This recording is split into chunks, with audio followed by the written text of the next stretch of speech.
একদিন শিশুবি হজরত মুহাম্মদ সাল্লাল্লাহু আলাইহি ওয়াসাল্লাম ক্ষুধার্ত অবস্থায় মক্কার ধুলামাখা পথ ধরে হেঁটে চলেছে। কিছুটা দূরে ছিল আবু জাহেলের খেজুর বাগান। আবু জাহেল এক ইহুদি ব্যক্তিকে নিয়ে খেজুরগুলো একটি বস্তায় ভর্তি করছিল। শিশুনবী মুহাম্মদ সাল্লাল্লাহু আলাইহি ওয়াসাল্লাম তখন ক্ষুধার্ত ছিল, তাই ক্ষুধা নিবারণের জন্য দুটি খেজুরের আশায় আবু জাহেলের খেজুর বাগানের দিকে যেতে লাগল। শিশুনবী মুহাম্মদ সাল্লাল্লাহু আলাইহি ওয়াসাল্লাম ধীরে ধীরে সেই খেজুর বাগানে হাজির হলেন এবং আবু জাহেলকে সালাম দিয়ে বিনয়ের সঙ্গে বললেন, চাচাজান, আমার খুব ক্ষুধা পেয়েছে, আমাকে দুটি খেজুর দিতে পারবেন? তখন আবু জাহেল তাচ্ছিল্য ভরা চোখে তাকিয়ে বলল, হে মোহাম্মদ, তোমাকে খেজুর দিতে পারি, কিন্তু একটি শর্ত আছে। ওই যে ব্যক্তিটি দাঁড়িয়ে আছে তার কাছে বস্তা আছে, ওইগুলো তুমি মাথায় করে নিয়ে আমার বাড়িতে দিয়ে আসো, তাহলে তুমি খেজুর পাবে। তখন শিশুনবী সাথে সাথে ওই ইহুদি ব্যক্তির কাছে চলে গেলেন। ইহুদি লোকটি তাকে অবাক হয়ে দেখে বললেন, হে বালক মোহাম্মদ, তুমি কি জন্য এসেছ? শিশুনবী মুহাম্মদ সাল্লাল্লাহু আলাইহি ওয়াসাল্লাম বললেন, আমি এই বস্তা মাথায় করে নিয়ে যাব। ইহুদি ব্যক্তিটি বললেন, এই ছোট্ট বয়সে তুমি কি এই বস্তা নিয়ে যেতে পারবে? শিশুনবী বললেন, নিশ্চয়ই পারব। অতঃপর শিশু মুহাম্মদ সাল্লাল্লাহু আলাইহি ওয়াসাল্লাম ধুলিমাখা শরীরে মাথায় বিশাল বস্তা নিয়ে হেঁটে চললেন। ছোট্ট ছোট্ট পা, ক্লান্ত দেহ, কিন্তু চেহারায় এক অপার্থিব্য শান্তি, এবং তার পিছু চলেছে আবু জাহেল এবং সেই ইহুদি ব্যক্তি। কিছুক্ষণ পর সেই বস্তা আবু জাহেলের বাড়ির সামনে এসে রাখলেন। তখন ইহুদি ব্যক্তি এই বস্তা নিয়ে বাড়ির ভিতরের কোণে রেখে দিলেন। তারপর শিশুনবী হজরত মুহাম্মদ সাল্লাল্লাহু আলাইহি ওয়াসাল্লাম বললেন, চাচাজান, আমাকে খেজুর দেবেন না? তখন আবু জাহেল মাত্র একটি খেজুর দিলেন। তখন শিশুনবী হজরত মুহাম্মদ সাল্লাল্লাহু আলাইহি ওয়াসাল্লাম বললেন, চাচাজান, আরেকটি খেজুর দেবেন না? এই নির্দোষ চাওয়ায় যেন আবু জাহেলের আগুনে ঘি ঢেলে দিল। সে রেগে গিয়ে হঠাৎ করে একটি প্রচণ্ড থাপ্পড় মারল শিশু মুহাম্মদ সাল্লাল্লাহু আলাইহি ওয়াসাল্লামের গালে। সঙ্গে সঙ্গে সূর্য যেন হঠাৎ ডুবে গেল, আকাশ কেঁদে উঠল, বাতাস স্তব্ধ হয়ে গেল, পাহাড় পর্বত যেন অশ্রু ঝরাল। যে একটি নিষ্পাপ শিশুর উপর এমন অন্যায়! নিষ্ঠুর আবু জাহেল হাসতে হাসতে ঘরে প্রবেশ করল। ঠিক তখনই ঘটল এক অলৌকিক ঘটনা। খেজুর ভর্তি বস্তার মুখ খুলতেই আবু জাহেল হতবাক হয়ে গেলেন। আবু জাহেল দেখল বস্তার সমস্ত খেজুরগুলো ছোট ছোট পাথর হয়ে গেছে। চোখের সামনে এমন অলৌকিক ঘটনা দেখার পর সেই ইহুদি বিস্ময়ে হতবাক হয়ে গেল। এই দৃশ্য দেখে সেই ইহুদি ব্যক্তি থমকে দাঁড়ালেন। এমন অলৌকিক ঘটনার জানানোর জন্য ইহুদি ব্যক্তিটি দ্রুত তাদের নেতার কাছে ছুটে গেল। কিন্তু নিষ্ঠুর অত্যাচারী আবু জাহেল তখন ঘর থেকে বের হয়ে বললেন, হে মুহাম্মদ, তুমি তো বড় জাদুঘর, আমার খেজুরগুলো সব পাথর করে দিয়েছ। শিশুনবী মুহাম্মদ সাল্লাল্লাহু আলাইহি ওয়াসাল্লাম নরম কণ্ঠে মাথা নিচু করে বললেন, চাচাজান, আমি কিছুই জানি না। এই কথা বলতেই নিষ্ঠুর আবু জাহেল আর একটা চর মারলেন। চরের শব্দে যেন আবারও আকাশ ক্ষেপে উঠল, পাহাড় স্তব্ধ হয়ে গেল, আর শিশুটির চোখে জমে উঠল এক বিন্দু অশ্রু। কিন্তু কি আশ্চর্য, শিশু মোহাম্মদ শুধু এতটুকুই বললেন, চাচাজান, আপনার হাতে ব্যথা লাগেনি তো? আহা, কি মমতা, কি সহমর্মিতা! নিজের যে চর খেলেন, অথচ চিন্তা করলেন চর মারা মানুষের ব্যথার কথা। অতঃপর শিশুনবী সেই ব্যথা আর অপমানের বোঝা নিয়ে বাড়ি ফিরলেন না। চুপচাপ চলে গেলেন পাহাড়ের কিনারায়, শুধু নিঃশব্দে দাঁড়িয়ে রইলেন।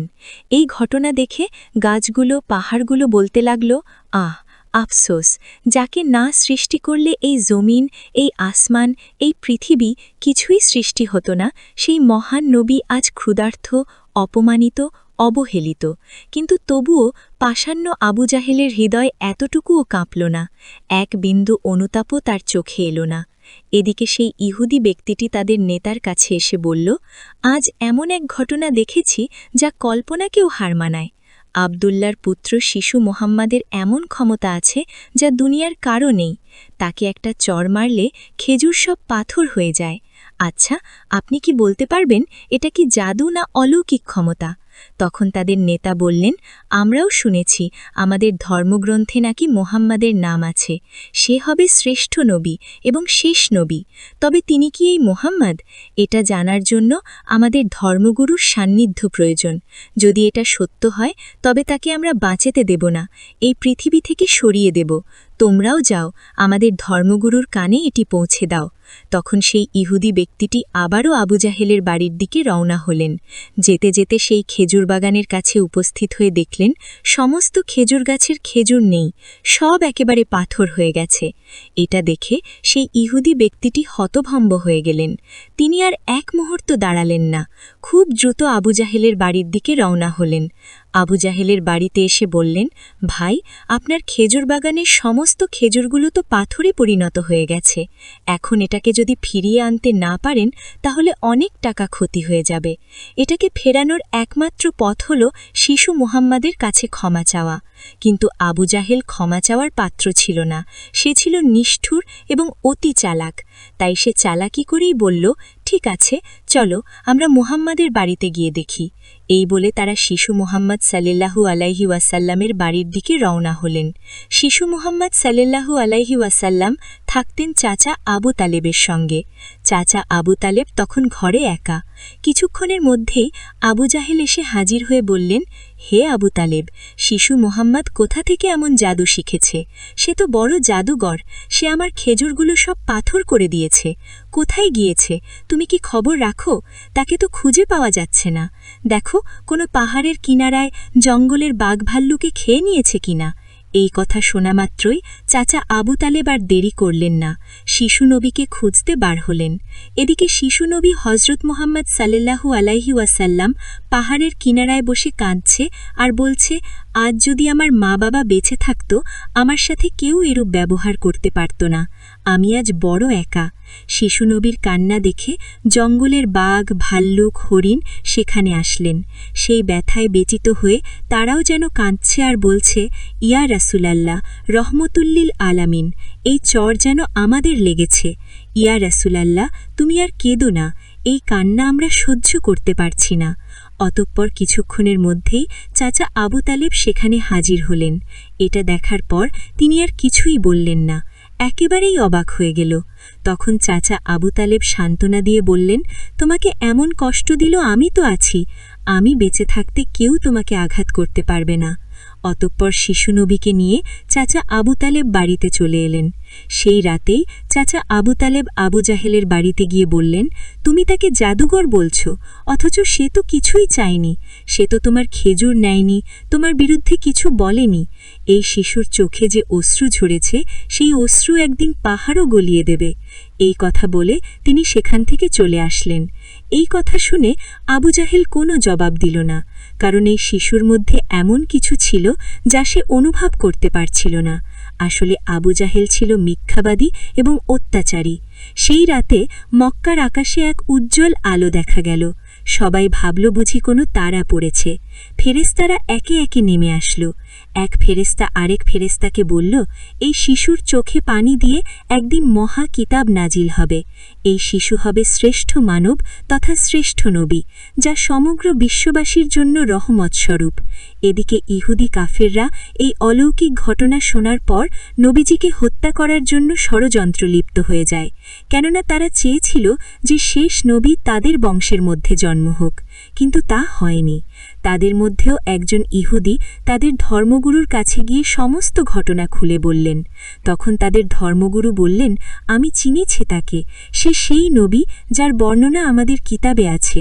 তার দুটি চিহ্ন রয়েছে, একটি কাঁধে নবুয়তের মোহর, অন্যটি তার দৃষ্টিতে রহমত। অন্য একজন প্রশ্ন করল, তাহলে আপনি কি ঈমান আনবেন? তখন তিনি চুপ করলেন, মাথা নিচু করলেন। তারপর শুধু বললেন, আমরা চেয়েছিলাম আমাদের বংশে আসুক, তাই আমরা সত্যকে অস্বীকার করব। অন্যদিকে প্রতি বছর চাচা আবু তালেব ব্যবসার উদ্দেশ্যে সিরিয়ায় সফর করতেন। সেদিনও চাচা আবু তালেব সিরিয়া সফরের উদ্দেশ্যে প্রস্তুত হচ্ছিলেন। ঠিক সেই সময় শিশু মুহাম্মদ এসে বললেন, চাচা যান, আপনার সঙ্গেও আমি সিরিয়ায় সফরে যাব। কিন্তু শিশু মুহাম্মদের কথা চাচা আবু তালেব ফেলতে পারলেন না। অতঃপর পরের দিন ব্যবসার উদ্দেশ্যে শিশু মুহাম্মদকে নিয়ে চাচা আবু তালেব সিরিয়া সফরের উদ্দেশ্যে রওনা হলেন। এভাবেই চলতে চলতে কয়েক মঞ্জিল পথ অতিক্রম করার পর বাণিজ্য কাফেলা শাম নামক একটি জায়গায় গিয়ে বিশ্রাম নিচ্ছিলেন। সেখান থেকে কিছুটা দূরে খ্রিস্টানদের একটি গির্জা ছিল। সেই গির্জায় খ্রিস্টানদের একজন ধর্মগুরু ছিল, যে সেই জামানার সবচেয়ে মহাপণ্ডিত ছিল। কাফেলা যখন আবারও চলতে শুরু করল, তখন ওই খ্রিস্টানদের ধর্মগুরু লক্ষ্য করে দেখল কাফেলার সাথে সাথে যে শিশু নবী আছে তার ঠিক মাথার ওপর অখণ্ড মেঘ আছে, তার মাথার উপর ছায়া দিতে দিতে সরে আসছে। এটা দেখে তিনি অবাক হয়ে গেলেন। খ্রিস্টান ধর্মগুরু খুব শিগগিরই তাদের ধর্মগ্রন্থ পড়ে বুঝলেন নিশ্চয়ই কাফেলার ভিতরে আখেরি জামানার শেষ নবী রয়েছে। তখন তিনি খুব দ্রুত তাদের একজন লোককে ডাকলেন এবং বললেন, তোমরা যাও, ওই কাফেলার সকলকে ডেকে আনো, তাদেরকে আমরা দাওয়াত খাওয়াবো। এই কথা শুনে তারা সেখানে চলে গেল এবং তাদেরকে বলল, প্রিয় ভাইয়েরা, আমাদের ধর্মগুরু আপনাদের সকলেরই দাওয়াত করেছেন, এই দাওয়াত আপনারা কবুল করুন। অতঃপর কাফেলার সকলেই ওই গির্জায় আসলেন।